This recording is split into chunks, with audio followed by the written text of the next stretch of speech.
दोस्तों, बहुत समय पहले की बात है। उत्तरी भारत के पर्वतीय क्षेत्र में एक समृद्ध राज्य हुआ करता था, सिंहगढ़। यह राज्य अपने वैभव, समृद्धि और न्यायप्रिय राजा वीर सिंह के लिए प्रसिद्ध था। राजा वीर सिंह एक महान योद्धा, कुशल रणनीतिकार और प्रजावत्सल शासक थे। रानी पद्मिनी सौंदर्य, करुणा और कर्तव्य निष्ठा की प्रतीक थीं। उनके घर एक पुत्री जन्मी, राजकुमारी अन्विका। अन्विका बचपन से ही असाधारण बुद्धिमान, निर्भीक और निर्णयशील थी। उसके गुरु भी कहते कि यह कन्या एक दिन अपने राज्य को नई ऊंचाइयों तक ले जाएगी। राज्य में सुख, शांति और उन्नति का वातावरण था। खेतीबाड़ी, व्यापार और शिल्पकला में सिंहगढ़ अग्रणी था। पड़ोसी राज्यों के राजाओं तक सिंहगढ़ की संपन्नता और सेना की ताकत की खबरें पहुंचती रहती। राजा वीर सिंह के प्रतिद्वंद्वी कालनगर के राजा भैरव इस समृद्धि से जलते थे। भैरव एक विस्तारवादी शासक था, जिसे दूसरे राज्यों पर कब्जा करने का लालच हमेशा रहता था। कालनगर की सीमाओं पर लगातार हलचल शुरू हो गई थी। सिंहगढ़ के गुप्तचरों ने सूचना दी कि कालनगर सेना के विशाल जत्थे इकट्ठा कर रहा है। मंत्री परिषद की बैठक बुलाई गई। कई मंत्रियों ने युद्ध की संभावना जताई। राजा वीर सिंह ने निर्णय लिया कि यदि कालनगर सिंहगढ़ की ओर अग्रसर होगा तो युद्ध अवश्यंभावी होगा। उन्होंने अपनी सेना को युद्धाभ्यास के लिए तैयार रहने का आदेश दे दिया। कुछ ही दिनों में कालनगर की सेना ने सिंहगढ़ की सीमा पर हमला बोल दिया। राजा वीर सिंह ने वीरता से नेतृत्व करते हुए मोर्चा संभाला।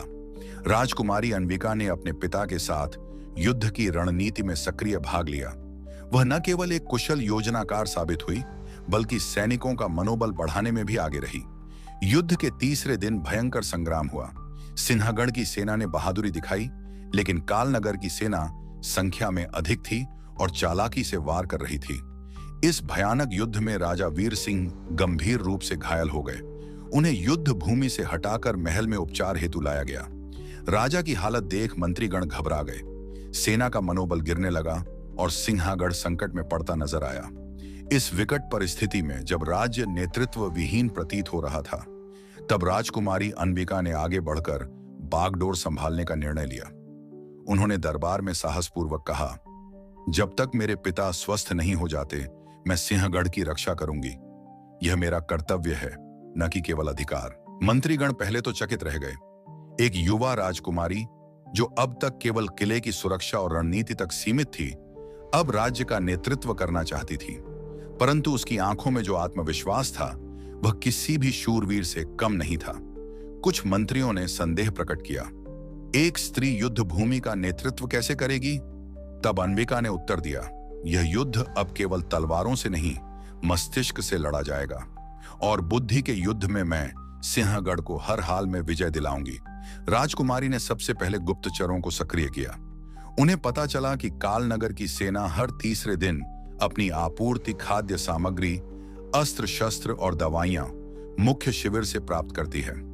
उन्होंने एक साहसिक योजना बनाई। सिंहगढ़ के कुशल घुड़सवारों और गुप्त योद्धाओं की एक टोली बनाई गई। इस टोली ने जंगलों और पहाड़ियों के रास्ते कालनगर की आपूर्ति गाड़ियों पर हमला कर उन्हें नष्ट करना शुरू किया। धीरे धीरे कालनगर की सेना में संकट गहराने लगा। इसी दौरान अन्विका ने सैनिकों के बीच कई प्रेरणादायक भाषण दिए। उसने सैनिकों को विश्वास दिलाया कि राजा वीर सिंह शीघ्र ही स्वस्थ होकर लौटेंगे और इस राज्य का स्वर्णिम भविष्य सुनिश्चित करेंगे। सैनिकों में जोश भरने लगा। अन्विका ने एक चतुराई भरी चाल और चली। उन्होंने कालनगर के जासूसों को भ्रमित करने के लिए महल में एक नकली सभा आयोजित की, जहां यह दिखाया गया कि राजा वीर सिंह ठीक हो गए हैं और जल्द ही युद्ध भूमि में उतरेंगे। यह सूचना जानबूझकर कालनगर की ओर पहुंचने दी गई। राजा भैरव घबरा गया। उसे लगा कि यदि वीर सिंह फिर से युद्ध भूमि में उतर आए तो उसकी जीत असंभव हो जाएगी। उसने जल्दबाजी में सीधा हमला करने का निर्णय लिया, लेकिन अन्विका इसी का इंतजार कर रही थी। उसने किले की दीवारों और जंगल के भीतर सैनिकों को गुप्त रूप से तैनात कर दिया था। कालनगर की सेना जैसे ही राजधानी की ओर बढ़ी, सिंहगढ़ की सेना ने 3 दिशाओं से उन्हें घेर लिया। जंगलों से निकले घुड़सवारों ने पीछे से हमला किया, जबकि तीरंदाजों ने ऊपर से बाण वर्षा की। कालनगर की सेना, जो पहले से ही भूखी और थकी हुई थी, टूटने लगी।